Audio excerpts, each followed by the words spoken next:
depuis le commencement. Une voix résonne encore dans l'éternité. Dans le silence du jardin, alors que les feuilles tremblaient sous le poids de la désobéissance, Dieu descendit comme d'habitude. Car il y avait un temps où l'homme marchait avec Dieu sans peur, sans masque, sans honte.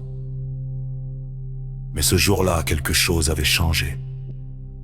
Le jardin était toujours beau.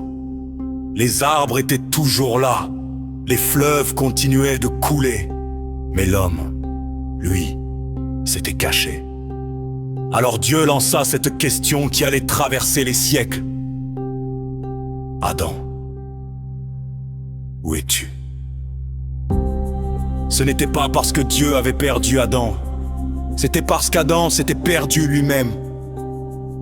Depuis ce jour, l'humanité entière court.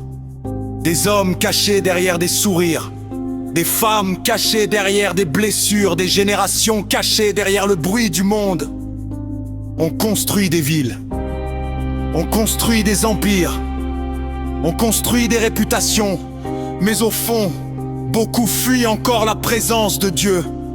Car le péché n'a pas seulement fait tomber l'homme, il a éloigné son cœur. Adam avait maintenant peur de celui avec qui il marchait hier. Et aujourd'hui encore, Dieu continue de chercher Adam. Pas seulement Adam l'homme du jardin, mais Adam la génération perdue. Adam le fils qui ne connaît plus sa valeur. Adam l'artiste qui a oublié pourquoi son talent lui a été donné. Adam le prédicateur sans feu. Adam le riche vide intérieurement. Adam le pauvre qui pense que Dieu l'a abandonné. Adam, où es-tu? Es-tu là où Dieu voulait te voir? Ou là où tes blessures t'ont conduit? Es-tu devenu ce que le ciel avait annoncé? Ou seulement ce que le monde a fabriqué? Car beaucoup respirent, mais peu vivent réellement leur destinée. Le plus grand danger n'est pas d'être perdu dans une ville, mais d'être perdu loin de sa mission. Et le plus triste, c'est que certains se sont tellement habitués à vivre cachés qu'ils ne réalisent même plus qu'ils fuient Dieu.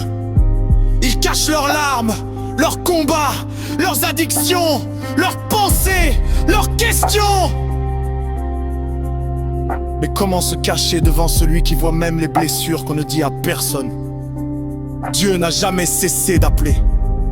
Même après la chute, il appelait encore. Même après l'échec, il parlait encore. Même après la désobéissance, sa voix cherchait encore l'homme. Parce que le cœur de Dieu ne cherche pas seulement des serviteurs. Il cherche des fils qui reviennent.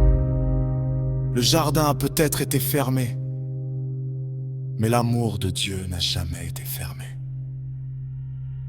Et peut-être qu'aujourd'hui encore, au milieu du bruit, des réseaux, des ambitions, des distractions, une voix continue doucement de demander: où es-tu?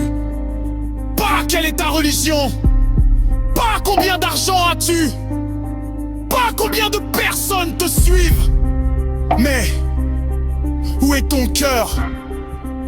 Car on peut être célèbre devant les hommes et absent devant Dieu. On peut impressionner une génération entière et être spirituellement vide. On peut parler de lumière sans jamais avoir rencontré la vraie lumière. Et pourtant, malgré tout cela, Dieu continue d'appeler. Car tant que Dieu appelle encore, cela signifie qu'il existe encore une possibilité de retour. Alors peut-être que le moment est venu pour cette génération d'arrêter de se cacher. Arrêter de cacher sa douleur derrière l'orgueil. Arrêter de cacher son vide derrière les plaisirs. Arrêter de cacher sa peur derrière la colère. Car Dieu ne cherche pas des hommes parfaits. Il cherche des hommes vrais. Des hommes capables de dire Seigneur, me voici. Et peut-être que la vraie question aujourd'hui n'est pas où est Dieu, mais plutôt es-tu là où Dieu voulait te voir? Parce que depuis Éden jusqu'à aujourd'hui, la voix résonne encore. Adam.